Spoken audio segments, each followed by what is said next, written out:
Bonjour à toutes et à tous, bienvenue dans la matinale des Ops. Merci à toutes et tous d'être là avec moi. Comme vous pouvez le constater, j'ai désormais un très joli suite contournement. Voilà, donc je suis très content.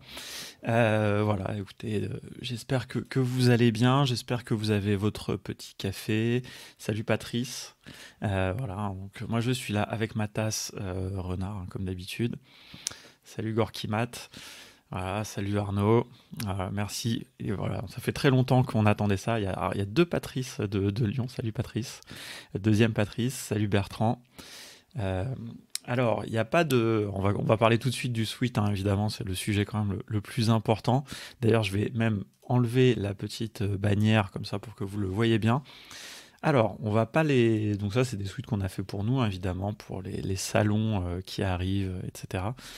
Et voilà, pour les événements, pour représenter fièrement la marque Contournement. Mais par contre, moi, je veux pas vendre les trucs Contournement. Je trouve ça assez bizarre de vendre des suites juste avec notre logo, même si on trouve que notre identité est très cool. Donc voilà, par contre, on a fait vous le savez, on a fait des jolies illustrations qu'on utilise notamment pour nos fables des ops, etc. Et peut-être qu'on fera du merchandising avec ça. Mais voilà, en tout cas, on vendra jamais juste des trucs avec le logo Contournement. Voilà, parce que je trouve que les trucs où il y a juste marqué Contournement, bah, c'est bien pour l'équipe de Contournement. C'est aussi éventuellement les gens avec qui on travaille et tout. Mais voilà, mais je trouve sinon, c'est vendre des trucs juste avec son logo, c'est un peu limite. Je ne critique pas évidemment les gens qui le font. Mais voilà, donc ça, c'était la petite explication. Ça n'a pas un grand intérêt par rapport au live, mais j'avais envie de vous partager ça. Mais sachez qu'un jour, il y aura probablement du merchandising Contournement. Mais voilà, qui seront plus travaillés que notre simple logo. Et on va attaquer tout de suite nos sujets. Voilà, on a, comme d'habitude, hein, le temps que vous arriviez, qu'on se réveille, on va regarder un petit peu Product Hunt, on va regarder un petit peu notre veille. Salut Sam également. Euh, et puis voilà, après j'ai un petit point sur l'IA, on va pas faire un point trop long. Et à la fin, on va parler un petit peu d'Airtable, de l'API d'Airtable notamment. Voilà, parce que il y a eu des nouveautés, enfin pas au niveau de l'API, mais au niveau des clés, et je voulais en parler parce que pour les gens qui sont un petit peu moins familiers avec la notion de clés d'API, etc., il y a des sujets qui sont intéressants.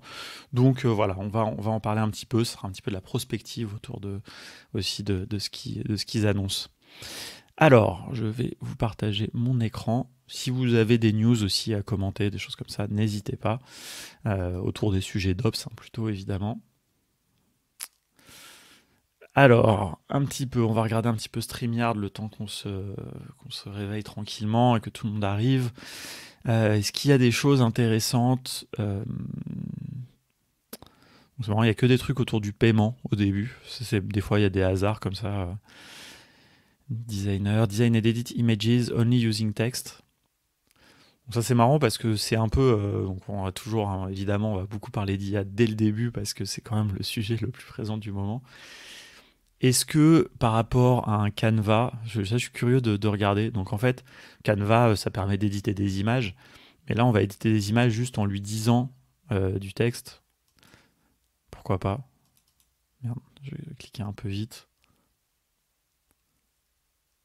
Alors ça, c'est hyper intéressant. Ça, c'est une fonctionnalité vraiment qui manque dans Midjourney, qui est l'outsetting, je crois que ça s'appelle, où on peut faire rajouter en fait des éléments autour d'une image. Ça, c'est un truc qui est vraiment super, qui est possible hein, dans Dali évidemment.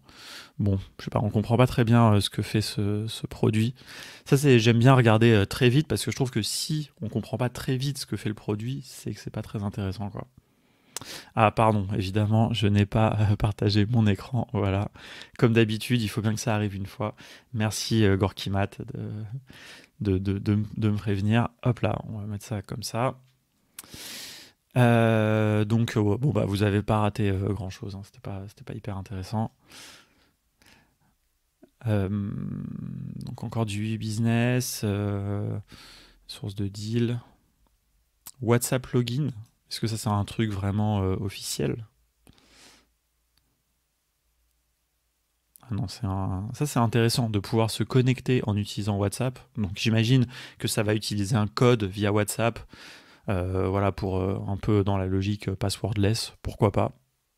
On peut imaginer. Donc il y a encore quand même un petit peu des sujets crypto, des échanges décentralisés, des choses comme ça qui sortent. Voilà, ChatGPT. Salut Lorraine qui nous rejoint. Toujours des listes d'outils. Alors ça, c'est vraiment un grand classique de Product Hunt. Très franchement, j'ai du mal à comprendre qu'il y en ait encore. Ils ont beaucoup d'upvotes, hein. Donc c'est voilà, des tools gratuits pour les fondateurs de startups. J'ai envie de dire très franchement, j'ai l'impression que quand même pas mal de ça. Alors des templates aussi. Des templates, ça c'est j'aime bien, c'est hyper méta. C'est des templates pour aider à son lancement sur Product Hunt. Alors ça, il y a énormément de contenu pour aider au lancement sur Product Hunt. Cela dit, c'est bien parce que lancer sur Product Hunt, c'est devenu vraiment une guerre à mener, toute une bataille à préparer et tout. Donc pourquoi pas. Il n'y a pas beaucoup d'IA aujourd'hui, hein. Donc faire du scrapping, les torrents, hein, toujours, c'est marrant, ça fait longtemps qu'on a oublié un petit peu que les torrents existent. Je ne sais pas si vous utilisez toujours des torrents pour télécharger. Est-ce que vous téléchargez ou est-ce que vous streamez? Je serais curieux de savoir. Euh, je ne me prononcerai pas là-dessus, évidemment, hein. D'ailleurs, vous n'êtes pas obligé de le dire, c'est vrai que c'est une question un peu bizarre, mais Adopi ne regarde pas encore je pense, hein, Adopi ne regarde pas encore les commentaires sur Twitch. Alors ça c'est un grand classique aussi, j'ai l'impression que c'est le use case le plus évident que les gens ont trouvé avec GPT, ChatGPT, c'est de faire écrire ses emails par intelligence artificielle. Et très franchement, je sais pas. Je comprends, c'est toujours la même logique de se dire, ok, on a besoin d'inspiration, mais est-ce que on a vraiment besoin de faire écrire ces emails par une intelligence artificielle? Je veux dire, je pense qu'on reçoit tous trop d'emails. Ça, c'est le premier problème, et il faut travailler là-dessus en fait. Mais après, moi, je suis vraiment un adepte de la méthode GTD, donc Getting Things Done, et de l'inbox zéro. Inbox zéro d'ailleurs, qui ne veut pas dire avoir zéro message dans sa boîte mail, hein, mais qui veut dire zéro attention to your inbox. Voilà, ça c'est un petit sujet, on a déjà écrit là-dessus dans notre newsletter. Et voilà, et moi franchement, je reçois énormément de mails, comme beaucoup d'entre vous, hein, très probablement. Mais voilà, je veux dire, à un moment, j'y réponds moi-même. Ou si je dois pas y répondre, j'y réponds pas. Moi, par contre, après, j'ai pas de scrupule des fois aussi à pas répondre à des emails qui sont pas intéressants. Je scanne mes emails très vite. Donc je sais pas ce que vous en pensez. Est-ce que vous faites écrire vos emails par une intelligence artificielle? Voilà, après, peut-être des fois répondre sur du. Mais même, voilà, nous par exemple, chez Contournement, on attache une grande importance au service après-vente.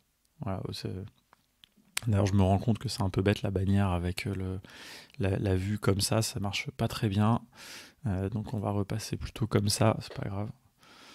Euh, ouais, voilà, comme ça en plus vous pouvez voir le suite au passage. D'ailleurs, on parlait de toi, Xavier, tout à l'heure, et de ton suite Xano. Xano ou WeWeb, je sais plus, les deux peut-être, d'ailleurs, tu dois avoir les deux. Voilà.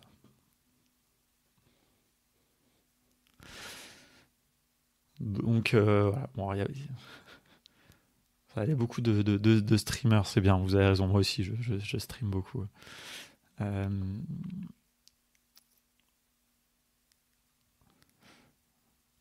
voilà, donc, mais alors, dites-moi si vous trouvez ça intéressant de faire écrire ces emails par une intelligence artificielle?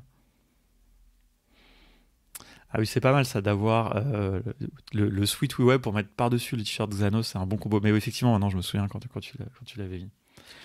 Alors, les suites contournement pour l'instant, il n'y aura que l'équipe contournement. Mais après, effectivement, les gens qui travaillent avec nous, on peut imaginer peut-être qu'il y aura un suite contournement. On en reparlera, ça viendra petit à petit. Alors, le principe des emails écrits par IA, bah, ça c'est une bonne question, je ne sais pas trop. Ouais, on va cliquer là-dessus. Alors là, ça va être pour donc peut-être faire des récapitulatifs, écrire vos emails, je sais pas. Je suppose que ce que ça peut faire, c'est que tu écris en une phrase ce que tu veux dire. Donc il y avait un usage, par exemple Corben, il avait partagé un usage quand il devait dire non à une requête. Par exemple, je sais pas, il y a des gens qui le contactent, qui disent ouais, est-ce que tu veux faire une émission sponsor pour telle marque, etc. Et donc lui, il écrit genre non, ça m'intéresse pas. Et l'intelligence artificielle va lui écrire un message un peu formel non, désolé, en ce moment, j'ai pas le temps, etc., quoi. C'est un peu ça l'idée. Mais bon, très franchement, je sais pas, ouais. Après, après, on en a déjà parlé, hein, il y a aussi toute la logique de juste d'avoir du auto-text expander, des choses comme ça. Voilà, moi, j'ai plein de mots, d'emails, etc., où j'ai juste à taper quelques lettres et puis ça va me compléter. Bon, bah, c'est aussi bien, quoi. Donc voilà, à voir. Écrire des brouillons et tout. On est toujours dans cette logique d'inspiration. Ok, hein, moi je suis assez d'accord, hein, que l'intelligence artificielle peut être un très bon assistant, mais bon, est-ce que vraiment on doit... Ouais, mais tu vois, Lorraine, tu peux dire non poliment en l'écrivant toi-même, c'est quand même plus sincère, quoi. Donc voilà, bon, je sais pas, franchement. Oui, après, pour le service après-vente, je suis d'accord que ça peut aider à identifier les questions, mais ça, c'est des choses d'ailleurs qui existent depuis un moment, hein. Dans Intercom, il y a pas mal d'outils comme ça qui ont ce principe du chatbot sur le site qui va filtrer. Il y en a même un d'ailleurs là, hein, ici, on pose une question. D'abord, on va essayer de nous proposer des réponses, hein. Donc, vous voyez, ok, pourquoi pas, quoi, mais c'est pas par email. Mais bon, je sais pas, hein. Après, ça évolue, hein. Peut-être que je vais trouver le bon usage, mais je trouve qu'on est toujours un peu dans l'excès. Bon, bref, allez, on arrête avec Product Hunt, on en a vu assez pour aujourd'hui. On va aller passer très rapidement sur nos outils de veille, enfin autour d'Airtable, etc. Est-ce que mon écran est partagé là? Est-ce que vous voyez? Voilà, vous voyez Airtable. Alors, ils ont enfin mis à jour cette page, puisque si vous vous souvenez, hein, la dernière fois, à chaque fois que je vous montre cette page, ça c'était le dernier truc qu'ils avaient laissé. Et donc, ils ont mis à jour. Alors, c'est drôle parce qu'en fait, ils ont mis à jour chronologiquement, c'est-à-dire qu'ils ont mis à jour, donc là, on est quand même en janvier 2023, ils ont mis à jour ce qu'ils avaient annoncé en octobre 2022, donc qui était cette fonctionnalité ici d'Insight, euh, qui est, alors ça doit être juste pour non, ça c'est pour les utilisateurs entreprises, donc c'est pas très intéressant. Ça aussi, c'est des fonctionnalités entreprises. Il y a eu pas mal en fin d'année dernière, hein, des fonctionnalités entreprises qui ont été ajoutées.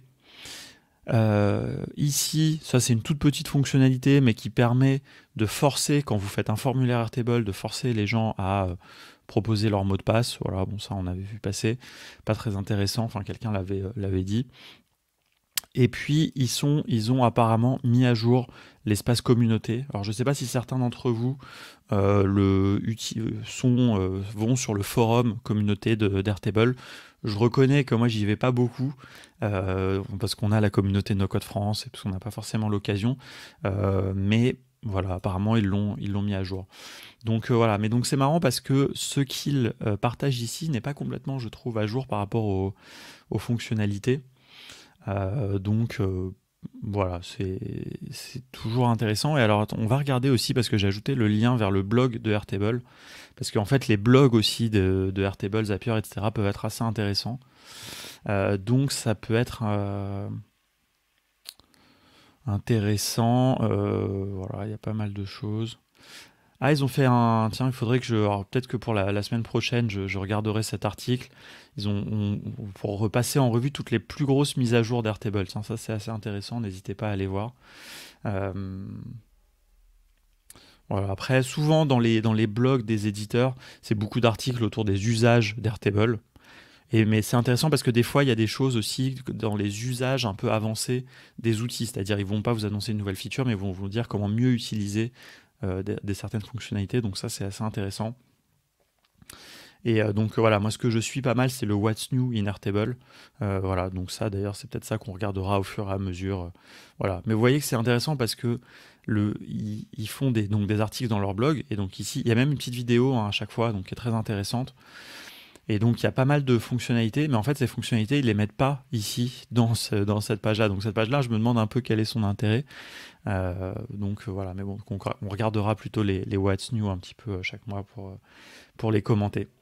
Et salut Déclic, avec qui on prépare, il y aurait un petit webinaire bientôt d'ailleurs, si je ne dis pas de bêtises. Voilà, on en reparlera. Voilà, donc Airtable, de toute façon, on va en reparler un petit peu à la fin parce qu'on fera ce petit focus au niveau des clés d'API qui sont quand même un changement, une nouveauté assez importante. Alors, au niveau de Zapier, donc j'ai enfin compris qu'en fait ça ne servait à rien de regarder la page que je regardais la dernière fois, il faut plutôt regarder le blog.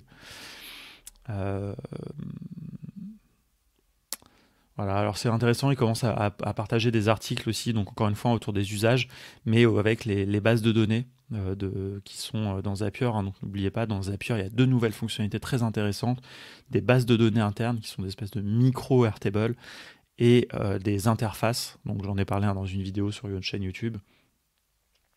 Donc voilà, oui, je sais pas pourquoi j'ai dit webinar, hein, mais oui, ce sera plutôt une interview, un échange, voilà, mais voilà, un contenu, bref, mais oui, on leak, hein, toujours, hein, c'est ça, hein, c'est le principe pour des lives, les gens qui regardent ont le droit d'avoir quelques infos en avance, mais j'ai pas dit le sujet.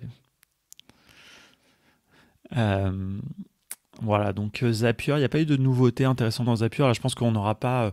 C'était très intéressant d'ailleurs dans sa veille récemment. Julien disait, j'ai failli le tweeter, mais il disait qu'il y avait enfin, il constatait que sur les gros outils, il y avait moins d'annonces fréquentes et toujours plein de quick wins, de choses comme ça, et qu'on arrivait un peu dans un temps de la consolidation. Et je partage vraiment ça. Je pense qu'on va avoir beaucoup moins en 2023 de grosses annonces de la part des gros éditeurs, surtout ceux dont on parle dans les ops. Voilà, il y a de l'amélioration des fonctionnalités, il y a beaucoup de petites choses, mais voilà, c'est moins. Voilà, Zapier ont fait 2 grosses annonces en fin d'année dernière. On peut imaginer que maintenant, bah déjà, il va falloir que ces annonces sortent de bêta, voire d'alpha même, parce que la fonctionnalité d'interface, elle est en alpha. Donc voilà, ça va aller assez lentement. Voilà, donc bon, on va aller là. Est-ce qu'on a des nouvelles? Oups, j'ai tout fermé. Merde, j'ai fermé un petit peu trop vite. Est-ce qu'on a des nouvelles au niveau de Notion? Toujours pas. Et est-ce qu'on a des nouvelles au niveau de Make? Je ne vous partage pas mon écran. Toujours pas. Donc, on peut continuer. Alors, qu'est-ce que je voulais vous partager? Donc, il est 8h25, on a encore un petit peu de temps. On va passer un petit peu à l'IA. Voilà, notre petit sujet d'IA. Et on va ouvrir, qu'est-ce qu'on va ouvrir? On va ouvrir ça. On va ouvrir ça. Attends.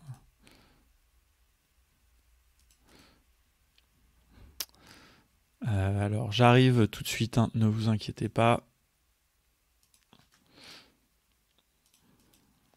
Je partage mon écran.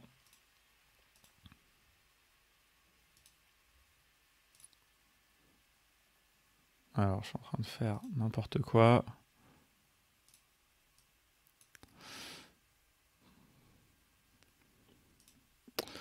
Non, voilà, on va faire ça.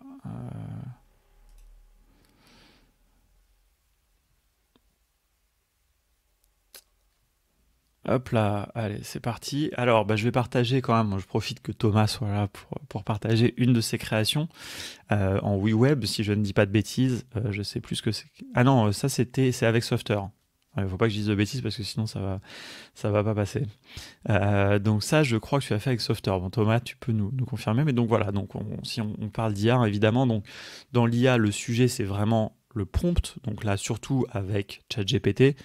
Donc vraiment, bah voilà, donc Thomas fait un projet pour pouvoir stocker un peu des prompts. Donc voilà, ouais, donc c'est avec Softer, hein, c'est bien ça. Je me disais, je reconnais quand même ici les blocs de tri. Comme je sais que je fais beaucoup de WeWeb, voilà, je me suis dit. Mais voilà, donc là, vous pouvez aller regarder. D'ailleurs, je partage le lien évidemment. Comme ça, vous pouvez aller voir. Donc c'est un petit projet que il me semble tu as fait pour voilà, un petit peu tester Softer aussi. Mais je trouve ça intéressant parce que bah, évidemment, il y a d'autres choses en anglais. On en a montré quelques-unes, mais là c'est en français, donc c'est quand même assez sympa. C'est des choses que tu as mis toi, si je dis pas de bêtises. Est-ce que tu vas laisser la possibilité aux gens d'ajouter des prompts? Oui, proposer un prompt, voilà, ça se passe ici. Alors il faut se connecter quand même, donc voilà, donc je ne l'ai pas fait encore. Mais n'hésitez pas, et donc vraiment ce sujet du prompt, il est vraiment très important. Essayez, ça je vous invite, si vous êtes intéressé par les sujets d'IA, hein, et très franchement, pour trouver des usages intéressants par rapport aux ops ou au no-code en général, il faut, je pense, aller regarder un petit peu du côté de l'IA. Il faut maîtriser vraiment cette idée de prompt, et on en parlait un petit peu avec Thomas. Finalement, aujourd'hui, le prompt, c'est de la programmation. Si vous regardez par exemple ce prompt-là, on dit écrit comme un CM2, utilise un langage clair. Vous voyez, vous faites de la programmation, vous lui donnez des instructions, finalement, et c'est vraiment de la programmation. Et donc, je pense que là, pour l'instant, le niveau 0, tout le monde est un petit peu, va dans ChatGPT et puis va euh, poser des questions, des choses comme ça, va l'utiliser un petit peu comme on utilise Google. Mais en fait, ça, c'est vraiment passer à côté, à mon avis, vraiment de la puissance de tout ça. Et voilà, et à mon avis, il y a même peut-être matière à faire voilà, des vidéos, peut-être une formation, hein, je sais pas. Hein. Je sais pas si ça vous intéresserait une formation au prompting, mais voilà, je pense que c'est quelque chose qu'il faudrait faire. Il faut qu'on en parle. En tout cas, il y a plein de choses. Donc voilà, je vous invite vraiment à regarder ça. Donc c'est une petite illustration avec voilà, le sujet de Thomas. Et si vous trouvez des choses intéressantes, eh bien proposez-les justement sur cette plateforme. Enrichissez-la, ça peut être très intéressant. J'essaierai de le faire. En tout cas, quand j'en aurai l'occasion. Voilà, deuxième chose que je voulais vous montrer, et c'est vraiment complètement anecdotique, mais je me suis amusé à faire écrire une petite nouvelle. Voilà, vraiment, c'est vraiment une nouvelle qui n'a aucun intérêt vraiment direct. Attendez, je vais vous partager quand même le lien. Je crois que je l'avais partagé, tiens, sur. Voilà, vous pouvez aller regarder ici cette magnifique nouvelle que j'ai écrite, que j'ai pas écrit, qu'une intelligence artificielle a écrit, évidemment, a écrite. Voilà, même le titre. Hein. Donc voilà, donc je lui ai demandé tout simplement d'écrire une nouvelle dans un style un petit peu cyberpunk autour des ops. Donc voilà, donc c'est l'histoire d'une hackeuse qui s'appelle Néon. Voilà, donc c'est que je pense que cyberpunk est très associé à tout ce qui est néon. Donc évidemment, ensuite les images, je les ai générées sur Midjourney. Voilà, donc vous pouvez lire ça. Très franchement, c'est de la science-fiction vraiment niveau CM2, hein, je dirais, ou peut-être aller de collégien. Mais j'ai trouvé ça rigolo et je me suis dit que j'allais essayer peut-être de faire toute une série autour de ça. Mais pourquoi je vous montre ça aussi? C'est parce que, eh bien, ça va me permettre de tester un petit peu. Comme ça, je me retrouve dans une page Notion et je vais pouvoir enfin tester l'assistant IA.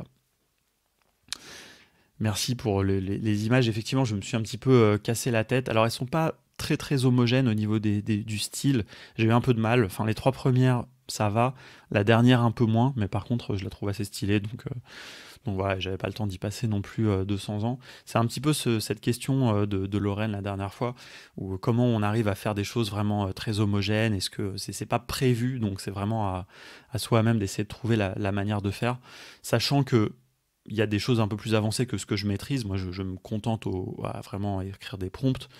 Mais en fait, le, il y a des manières un petit peu plus d'utiliser voilà, des fonctionnalités un peu plus avancées que je maîtrise pas pour essayer d'utiliser les mêmes racines pour faire générer les images. Mais bon, voilà. Donc, euh, donc voilà.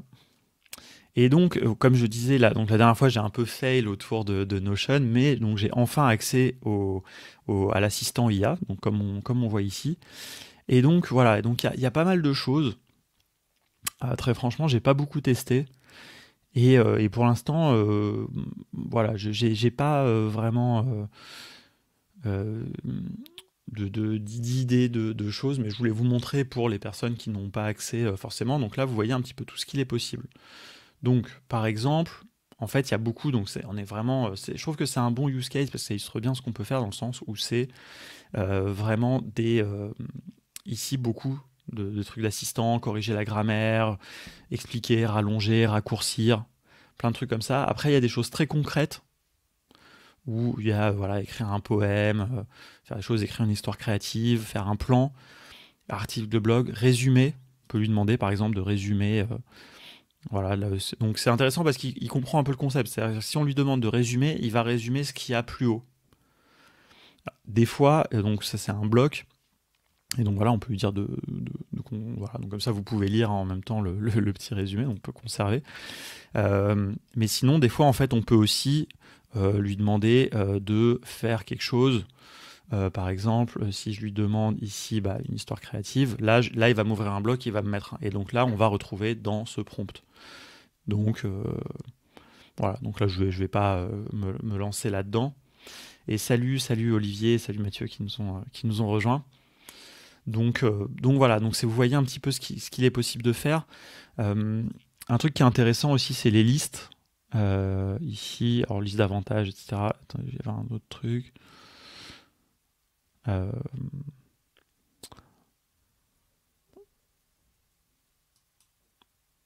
Après, on peut aussi lui demander juste génère-moi une liste de pays imaginaires cyberpunk, par exemple, quoi.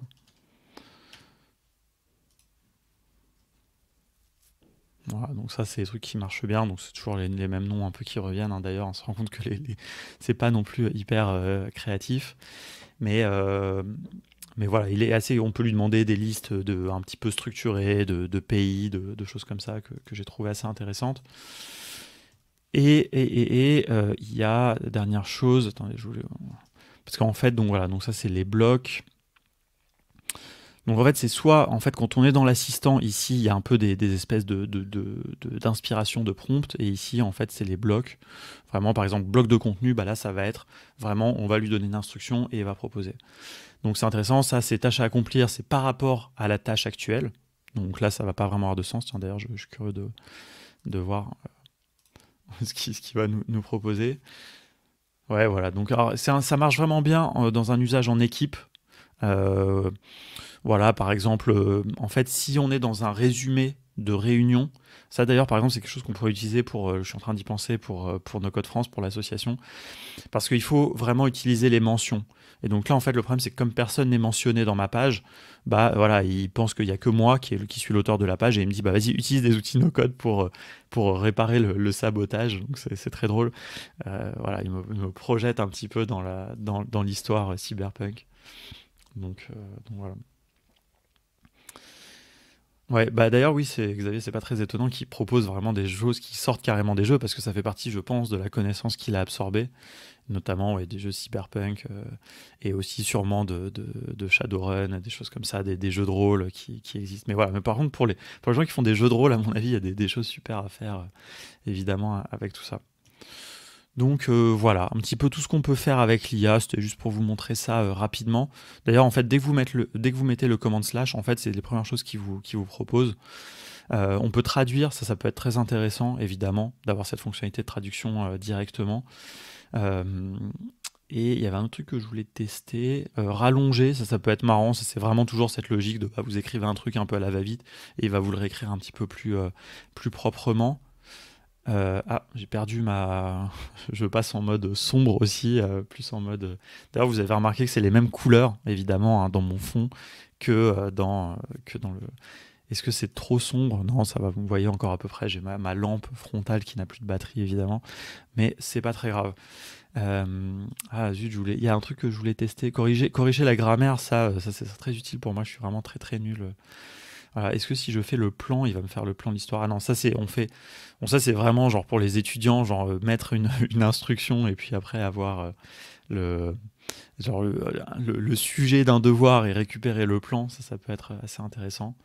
Bon, je voulais tester un truc, mais je sais plus, donc on va s'arrêter là. Si vous avez des questions, n'hésitez pas hein, à la limite. Attendez, je regarde juste un dernier truc. Améliorer le style, ça peut être très intéressant pour les gens. Donc, vous voyez, on est toujours dans ce truc d'assistanat. Hein, donc voilà. On peut faire des scénarios évidemment, hein, ouais, pour. Ah, un petit problème avec. Bon, c'est pas grave. Pour la lampe, on s'en fout. Et merci pour le follow, la minula. Putain, désolé, impossible à lire. En plus, là, je vois mon téléphone qui est beaucoup trop petit. Il faudrait que je mette mes lunettes. Parce qu'en plus du suite, il y a une autre nouveauté aussi, c'est que j'ai des lunettes. Voilà, donc ça, je vais les mettre d'ailleurs pour la fin. Voilà, parce que sans la lumière, je vois moins bien. Donc voilà, hop là. Donc voilà, c'est comme ça, vous voyez le full Alexis 2023. Euh, Bon, bref, on va arrêter là sur cette partie-là. Qu'est-ce que je voulais vous raconter d'autre sur l'IA? Je pense que c'est tout. C'est très bien. Voilà, ça ira pour aujourd'hui. Et on va passer à notre dernier sujet. On a encore un peu de temps. On va parler. Alors, le, on va parler d'Airtable. Avant ça, alors j'ai demandé si ChatGPT pourrait faire un maître de jeu pour un JDR. Alors, il y a un truc, absolument, je vais vous partager ça, ce sera la dernière chose que je vais vous partager sur le sujet. Il y a mais ça va illustrer ce que je disais tout à l'heure sur la notion de prompt. Alors attendez, il faut que je retrouve ça. Mais donc Corben, encore une fois, encore lui. Hein, donc si vous ne connaissez pas Corben, allez regarder corben.info. Il fait pas mal de choses autour de l'IA en ce moment. Et il a partagé un prompt super long qui permet de faire, en fait, c'est pas exactement un maître de jeu, mais quelque part c'est un peu ça. C'est-à-dire c'est un jeu en mode texte. Je vous partage, allez regarder, c'est absolument hallucinant. Donc ce jeu en mode texte ici, donc vous copiez tout ça, donc vous voyez, hein, le prompt est super long. C'est vraiment de la programmation. Franchement, lisez ce prompt, vous allez voir, c'est passionnant. C'est vraiment juste stupéfiant parce que ça, c'est un truc, ça m'a permis de comprendre un truc, c'est que vous pouvez formater vos prompts, vous pouvez utiliser du markdown, dire à ChatGPT d'utiliser du markdown dans ses réponses, et donc vous allez avoir des réponses en plus qui vont être mises en forme. Donc c'est absolument incroyable. Vraiment copier-coller ça dans ChatGPT et vous allez avoir un jeu, quoi. Un jeu, en fait, où vous allez avoir des actions. Et évidemment, il y a des réponses qui sont préfaites. Bon, j'ai un peu la flemme là, de le tester là, mais voilà, sinon ça va faire un très, très long focus. Mais vraiment, allez voir ça, c'est juste incroyable. Voilà. Et donc c'est un petit peu ce que dit, voilà, c'est des questions de contexte, etc. Mais ça fait des choses très intéressantes. Voilà. Bon, il y a un truc qui est pénible avec les lunettes, c'est que ça fait un grand reflet. Voilà, moi, je suis un newbie des lunettes, hein, c'est la première fois de ma vie depuis très, très peu de temps que je porte des lunettes, donc je m'habitue encore, mais ça me fait bizarre de voir l'image. Ça fait du coup ce reflet, je trouve assez gênant dans les lunettes. Bon, voilà, plein de streamers qui doivent, qui connaissent ça. Alors, il faut que j'aille chercher le. J'ai pas préparé bien jusqu'au bout. Je vous laisse discuter dans le chat pendant que je vais chercher dans mes mails l'annonce le mail que j'ai reçu de Airtable pour expliquer un petit peu tout ça. Voilà. Ou alors en attendant, vous pouvez aller tester le prompt que je vous ai partagé et puis jouer. Voilà, ça peut être un bon truc à faire. Vous allez voir, c'est assez bluffant. L'histoire n'est pas incroyable, mais elle est générée au fur et à mesure. Elle va dépendre de vos actions. Vous pouvez vous retrouver dans des boucles aussi, mais bon. Alors, où étaient ces modifications par rapport à l'API? Voilà. Voilà. Donc, attendez, on va ouvrir ça dans un...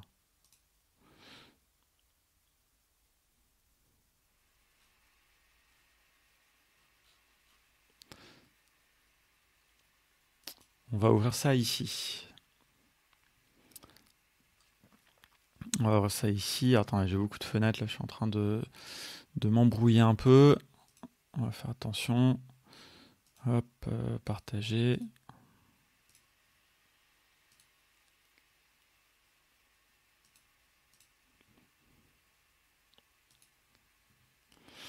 Voilà, donc là, vous devez voir donc un post ici que je vais vous partager.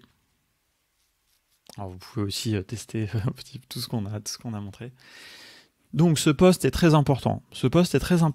On l'a déjà évoqué dans des vidéos sur notre chaîne YouTube. Il y a eu des nouvelles fonctionnalités qui ont été proposées au niveau de l'API. Au niveau, donc deux choses très importantes, au niveau de l'authentification. Donc si vous utilisez des outils comme Softer, comme Stacker, comme Zapier, comme Make, vous savez que la manière d'utiliser donc les API, de se connecter de manière informatique à Airtable, nécessite une clé d'API. Cette clé d'API, elle se trouve dans votre compte Airtable. Si je vais ici dans mon compte Airtable, il y a une clé d'API. Ici, dans mon compte, il y a une clé d'API ici que je ne vais pas vous révéler évidemment, malgré que je l'ai fait des dizaines de fois dans des vidéos que j'ai été obligé de monter dans tous les sens. Voilà, qui est une clé API unique qui donne accès à l'ensemble de vos workspace. Vous voyez que moi j'en ai un paquet des workspaces, et donc à l'intérieur de ces workspaces, à l'intégralité de vos tables, de vos données, et ce en lecture-écriture. C'est absolument je sais pas comment dire, choquant, vraiment c'est beaucoup trop permissif. C'est vraiment un grand problème de sécurité. Évidemment, on peut imaginer qu'ils ont fait ça pour aller vite au début et donc que c'était une manière simple, mais c'est quelque chose qu'ils sont amenés à terminer. Donc, comme vous le voyez ici, c'est annoncé en gros, c'est très mal mis en forme, mais néanmoins c'est possible. Désolé d'ailleurs pour le lien vraiment dégueulasse que je vous ai partagé, je déteste quand il y a tous les paramètres UTM et tout. Mais donc voilà, ce fonctionnement est amené à disparaître parce que c'est vraiment une très mauvaise manière de fonctionner. Néanmoins, voilà, elle nous a permis à tous, à toutes, de faire des automatisations dans Zapier, dans Make. Elle a permis probablement à Thomas de faire le site des rois du prompt, si j'imagine qu'il a stocké ses prompts dans une base de données Airtable. Donc voilà, et donc pour ça, c'est quand même un gros enjeu de sécurité parce que pour moi, par exemple, donc j'utilise aussi Software, par exemple, pour le site du cercle des Ops, eh bien, ça veut dire que j'ai donné à Software une clé d'API qui donne accès à l'intégralité de mes workspaces, de mes bases de données, notamment à des données potentiellement très précieuses de contournement, la compta, je ne sais pas, des choses qui sont quand même précieuses, pas forcément qu'elles soient forcément privées, mais par contre, on serait très embêté si pour une manière ou pour une autre, une mauvaise manipulation, eh bien, tout soit effacé. Donc plus vous partagez des accès, plus vous avez les chances qu'il y ait des fuites de données, etc. Donc évidemment, voilà, donc ils ont annoncé ça, donc vous avez 1 an exactement pour changer, vous et les éditeurs. Parce que ce qu'il faut bien comprendre, et ça c'est un des premiers trucs que je vais vous faire comprendre, c'est que Software, en l'absence d'une meilleure manière de faire, de toute façon, était contrainte d'utiliser ce système-là. C'est pas que Software veut spécialement accéder à toutes vos données, c'est que c'est le seul moyen informatisé qu'ils avaient pour accéder à vos données, pour vous permettre dans Software. Airtable a sorti à la fin de l'année dernière des nouveaux moyens. Et ça, c'est ce qu'ils expliquent ici. Ils proposent 2 nouveaux moyens qui sont l'intégration OAuth et les Personal Access Tokens. Ça, c'est très important. C'est 2 choses vraiment très différentes qu'il va falloir que vous compreniez. Et là, on va se projeter un petit peu dans la manière de faire. Donc, quand je me connais, alors ceux d'entre vous qui sont familiers avec les API, etc., c'est des choses que vous maîtrisez probablement, mais je sais qu'il y a beaucoup de gens qui ne sont pas forcément à l'aise, et en même temps, en parlant, ça va nous permettre de nous projeter un petit peu dans ce qui va se passer. Donc, actuellement, si je vais ici dans Software, par exemple, voilà, c'est un petit exemple, ça serait pareil dans WeWeb, dans tous les outils. Si je crée une nouvelle ici application, eh bien vous voyez qu'ici on me demande une clé d'API. Ce qui est très intéressant, c'est que donc désormais dans Airtable, j'ai la possibilité de créer des clés d'API spécifiques. Ici, si je viens dans ce lien-là, que je vous engage ici à aller visiter si vous êtes des utilisateurs, des utilisatrices d'Airtable. C'est très très important de bien maîtriser ça. Et je vais enlever aussi la bannière en tant qu'à faire, puisque ça y est, on arrive sur la fin. Donc ici, vous voyez sur mon écran que je peux créer des nouveaux tokens. Et ça, c'est vraiment une très bonne manière de faire. C'est un petit peu plus complexe à gérer, mais donc vous voyez que si je clique sur ce bouton, eh bien je peux créer un token, et 2 choses, je peux lui préciser son scope, c'est-à-dire les droits auxquels vont donner accès ce token, et vous voyez qu'il y en a plusieurs, notamment les plus connus, donc accéder aux enregistrements en lecture et accéder en écriture. Ça, c'est fondamental. Par exemple, si on imagine qu'on fait un site software où on veut juste présenter des informations, eh bien si on ne veut pas prendre de risque, on crée tout simplement un token qui n'aura que les droits en lecture. Et ensuite, encore plus important, on va pouvoir définir sur quelle base de données. Et là, c'est quelque chose qu'ils ont très bien fait, parce que c'est non seulement au niveau des workspaces, mais en plus au niveau des bases de données que vous allez pouvoir gérer ça. Alors, c'est pas au niveau encore des tables, mais ça, c'est quelque chose probablement qui pourra venir. C'est-à-dire, vous pourriez donner accès à uniquement une table. Et donc voilà, imaginez par exemple, par rapport à ce que je vous disais tout à l'heure, je veux donner accès à la comptabilité en lecture à notre comptable, mais par contre je ne veux pas lui donner accès en écriture parce que je lui fais pas confiance, parce que c'est un comptable et que voilà. Désolé, j'ai vraiment une mauvaise image des comptables, mais ce n'est pas une fatalité. Mais donc voilà, donc je ne veux pas lui donner accès en écriture parce que je ne veux pas qu'il foute le bordel dans ce travail qu'on fait. Donc voilà, donc vous voyez, c'est possible. Et ensuite, alors, je lui donne un nom et puis je crée ce token. Ça, c'est hyper intéressant. Donc vraiment, ça, vous allez pouvoir faire ça. Et donc ici, vous voyez, vous allez avoir différents tokens. Et comme ça, dans Software, vous lui donnez qu'un token. Alors, il y a un truc qu'il faut savoir, c'est que, alors, voilà, là c'est quelque chose que j'avais fait pour tester. Alors, une fois que le token est créé, on ne vous donne plus accès en le token. Ça, c'est quelque chose qu'il faut savoir. Par contre, je peux le régénérer. Je vais le faire parce que en fait, ce token, je n'ai pas pu l'utiliser. Je vais faire Regenerate, je vais le copier ici. Ne vous cassez pas la tête à le faire, hein, parce que je vais l'effacer après, à essayer de le hacker. Et donc, si vous venez ici et que vous le copiez-collez, eh bien, malheureusement, Software ne le prend pas encore en compte, puisque vous voyez que Software, et vous le montre d'ailleurs dans la petite capture d'écran, eh bien, ils attendent que vous mettiez votre clé d'API qui est une clé beaucoup plus courte. Donc là, vous voyez, j'ai mis un token, donc j'aimerais bien utiliser de manière sécurisée, et il ne le gère pas. Et donc ça, c'est vraiment dommage. Donc voilà, alors je ne sais pas ce que c'est RLS, Thomas, n'hésite pas à me préciser cet acronyme, j'avoue, je ne vois pas. Alors, est-ce que c'est sur la roadmap de Software? Donc ça, c'est intéressant parce que du coup, je n'étais pas allé voir, mais je vais aller regarder après. Mais en fait, il y a deux manières de faire. Et ça, je vais introduire le deuxième sujet, ici, qui est l'hôte, que vous voyez ici. Donc, ils ont introduit une deuxième manière de faire, qui est une très bonne manière de faire. Ah oui, Row Level Security, très intéressant. Je vais revenir là-dessus. Merci Xavier et Thomas pour cette précision synchronisée. Alors, je finis de parler de l'hôte et après on pourra revenir là-dessus, évidemment. Mais donc voilà, c'est une question de granularité. Très franchement, moi je pense, donc je sais pas, donc si Software ont annoncé qu'ils allaient supporter donc ces tokens, c'est très bien, c'est déjà un premier pas.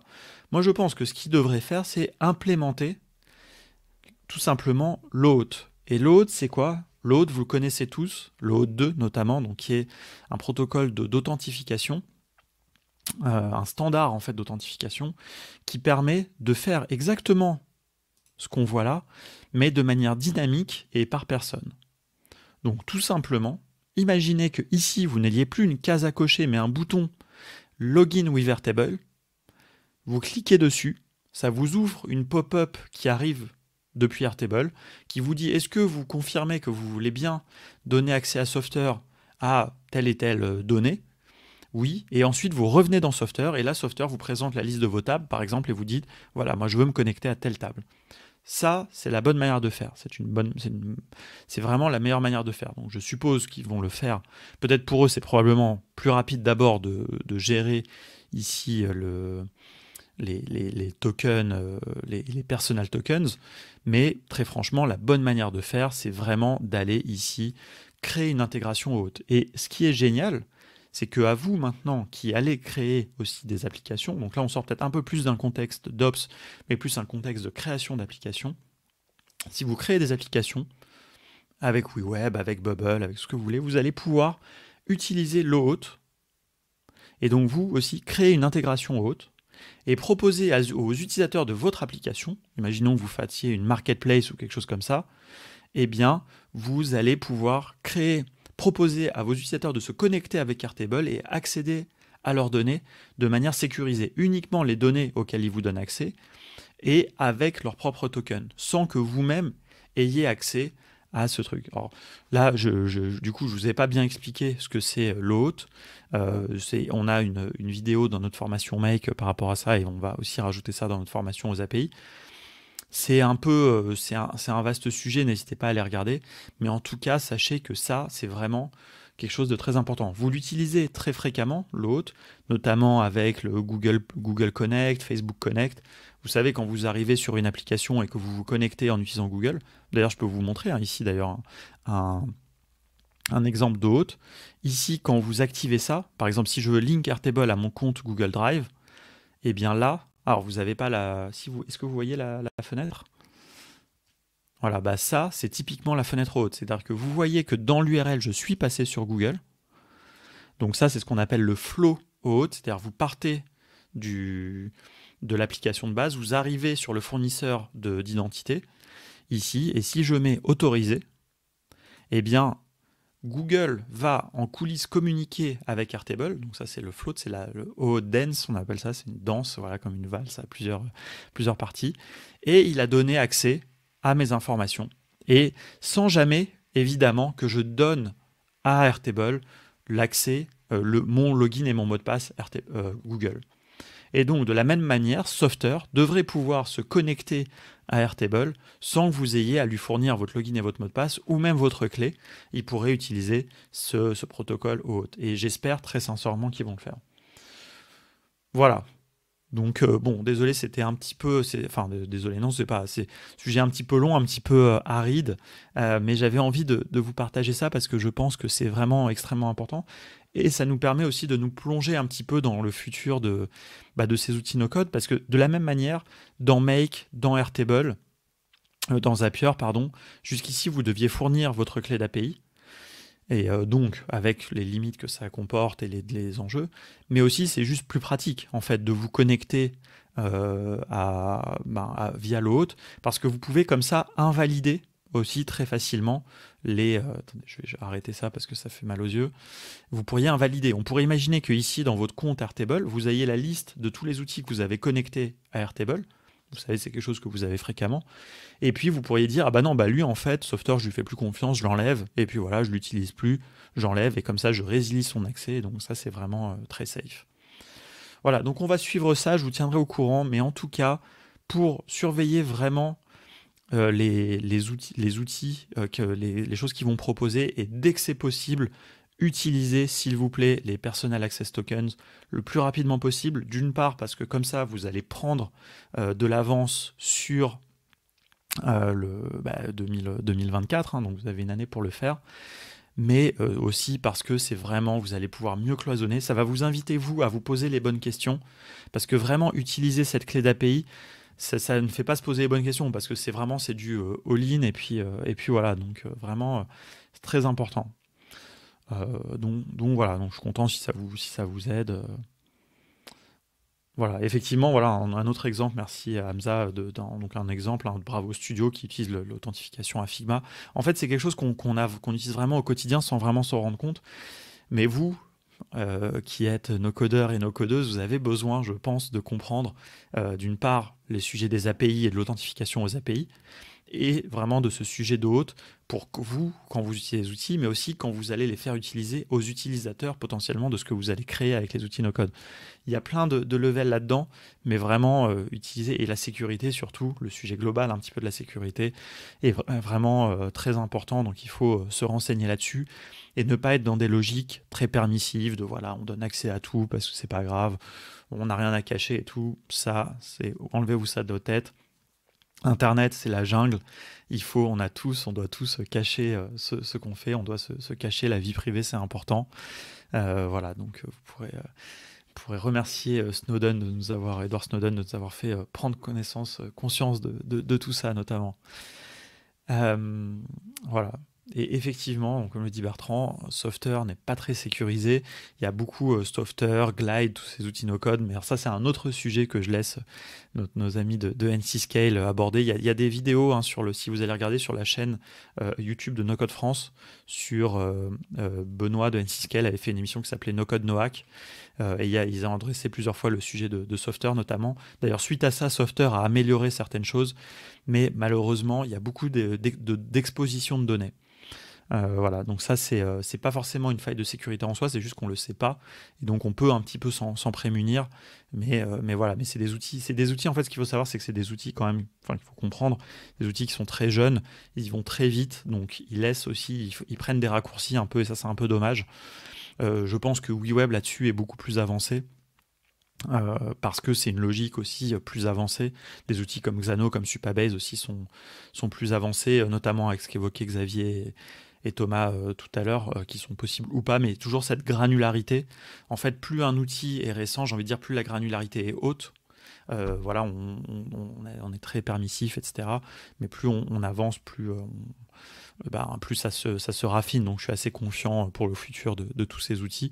Mais c'est important de l'avoir en tête. C'est important aussi de les pinguer là-dessus, de les solliciter. N'hésitez pas à leur dire que vous trouvez que Softer n'est pas très sécure. C'est comme ça aussi qu'on les fait avancer. Voilà, écoutez, on arrive sur la fin. Il nous reste quelques minutes pour conclure tranquillement. Bonne journée à toi, Lorraine. Merci d'avoir été avec nous. J'espère que ça vous a aidé. Pour changer de sujet très rapidement, pour finir, sur ce sujet des ops, à 13h, on organise avec nos amis d'Auto un webinaire, une petite conférence en ligne sur le sujet de la professionnalisation du métier des ops. Évidemment, donc vous le savez peut-être, nous organisons un bootcamp désormais avec Otto, donc une nouvelle manière de proposer nos formations aux ops, un bootcamp intensif d'1 mois. Intensif, vraiment j'insiste là-dessus, hein, parce que ça c'est quelque chose auquel on tient. Donc voilà, donc si vous avez 1 mois, éventuellement vous voulez devenir professionnel des ops, bah voilà, ça commencera en mars. Mais ce qui est important donc pour vraiment amener ce sujet de la professionnalisation, c'est d'expliquer c'est quoi le métier des opérateurs, des opératrices au sein des PME, des DPE, des grands comptes. C'est quoi d'être opérateur, opératrice, d'être spécialiste, d'être freelance, consultant en Ops. Donc tout ça, ça sera abordé à 13h. Ça sera pas sur le Twitch de No Code France, on voulait pas trop parasiter. Donc ça sera sur la chaîne YouTube de Contournement et d'Auto, donc que j'espère vous suivez. Donc n'hésitez pas à vous abonner. D'ailleurs, je vais vous mettre le lien tout de suite. Je vous mets ça ici. Voilà, Muriel confirme que c'est intense, hein. Elle est coach, enfin mentor chez Otto, donc elle sait de quoi ça va être. Donc voilà, donc n'hésitez pas à regarder. Ça parlera annonce product builder salarié. Alors je ne sais pas forcément ce que tu entends par ça, parce que product builder c'est aussi un autre terme. Nous on a décidé de ne pas utiliser ce mot-là parce qu'on pense que on n'a pas forcément de nom de métier. Pour moi, je vais dire pour l'instant opérateur, opératrice, parce que j'aime bien, parce que ça fait un petit peu old school, et parce qu'en plus, j'adore aussi dans Matrix les opérateurs. Mais les opératrices, d'ailleurs, il y a des femmes opératrices. Mais oui, c'est ce sujet-là, en fait. C'est comment on fait ces métiers-là dans des entreprises en étant salarié et pas juste en freelance, et comment s'appellent ces métiers, quels sont les métiers de ces métiers. C'est assez relatif à ça, effectivement, hein, Mathieu, effectivement, par rapport à la discussion qu'il y avait eu sur No Code Jobs. Donc c'est Thibaut et Erwan qui seront là pour en parler. Ils connaissent très bien ces sujets-là, ce sujet de la professionnalisation. C'est assez difficile comme sujet, je trouve, parce que c'est des métiers qui sont nouveaux.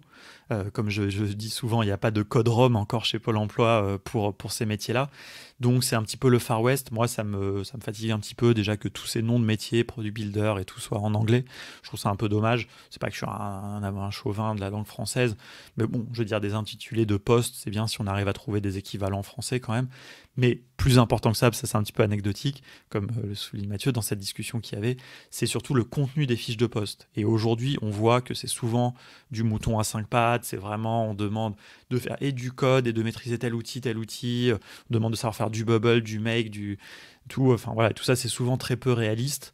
Et donc voilà, nous on va essayer aussi par la formation de vraiment mettre un cadre à ça et de dire voilà, un opérateur, une opératrice, il va savoir faire ça à la fin de la formation. Donc c'est ça que vous pouvez attendre de lui dans son job. Donc voilà, donc si ça vous intéresse, vraiment soyez là à 13h, ça va être très, très intéressant. Et il y aura un replay évidemment aussi qu'on partagera très largement. En fait, ça va se passer en 2 parties. Une première partie avec donc Thibaut et Erwan qui vont parler de tout ça, justement, de tous ces sujets mieux que je suis en train de le faire là. Et la deuxième partie, la deuxième moitié, ça sera des témoignages de 3 personnes qui sont dans ces métiers-là, dans des contextes différents, en freelance, en poste, etc., dans plusieurs boîtes, scale-up, start-up. Donc voilà, soyez là, ça va être très intéressant. Avant-dernière chose, parce qu'après je vous dirai quand même aussi le programme des autres choses qui viennent sur le Twitch. Dernière chose, on va le communiquer très largement cette semaine. Je voulais un petit peu teaser, leaker la semaine dernière.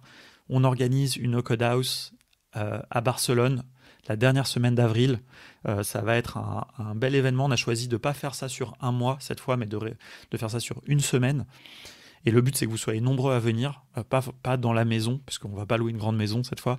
Chacun va s'héberger comme il veut, ça c'est pas un souci. Par contre, nous, on va vous proposer des activités. Tous les soirs, il y aura des meet-up.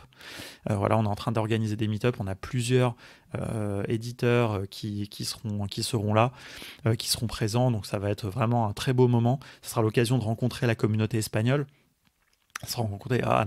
Barcelone est une ville très internationale. Donc voilà. Ça sera où, je sais pas, hein. Ça, ce sera, vous pouvez vous loger où vous voulez. Nous, les lieux, les événements auront lieu dans différents endroits. Ça sera pas dans un seul endroit, a priori. Honnêtement, là-dessus, on est en train de tout organiser. Donc voilà, essayez de trouver un logement central dans Barcelone. Et puis, et vous serez.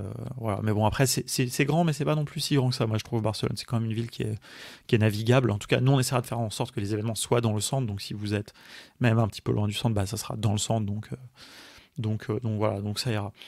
Donc voilà, mais vous inquiétez pas, il y aura des annonces sur LinkedIn, sur nos réseaux sociaux en fin de semaine. Voilà, vous pourrez nous dire si vous voulez vous joindre à nous. Ça sera très intéressant. J'ai hâte de savoir un petit peu qui sera là parce que je pense que ça va être très chouette. Et voilà, et on fera peut-être des t-shirts, des suites, No Code House. On verra pour ceux qui veulent. Voilà, je vois que vous aimez aussi le merch moi aussi j'aime ça hein, d'ailleurs. Donc voilà. Alors, sur le Twitch de No Code France, qu'est-ce que vous allez trouver bientôt?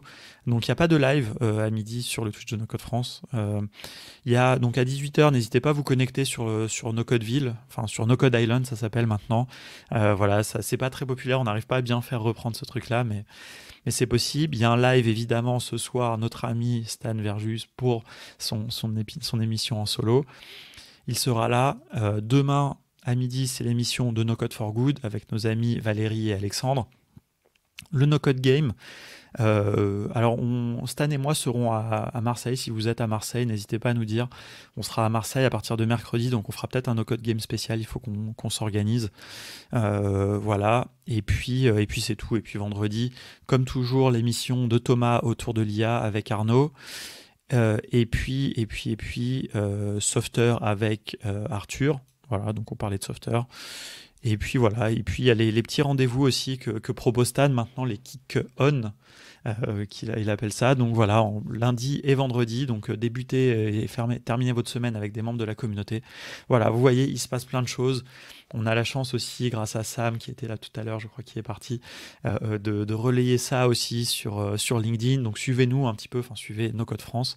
Abonnez-vous à la chaîne, ça c'est très important pour être notifié. C'est le moyen le plus simple en fait, hein, parce que moi je vous dis à chaque fois ce qui va arriver, mais si vous vous abonnez, eh bien vous serez prévenu. Voilà, salut Bertrand aussi, bon, je crois que j'ai raté, il est déjà parti. Merci à toutes et à tous, j'espère que ça vous a plu. Le replay sera disponible comme d'habitude sur la chaîne YouTube de Contournement. Et puis écoutez, à bientôt en vrai ou en live. Il y a plein d'événements aussi en physique qui arrivent et on va se déplacer un petit peu partout en France cette année. Donc ça va être cool d'ailleurs. On en discute avec Patrice pour organiser quelque chose à Lyon. Voilà, je le dis publiquement comme ça.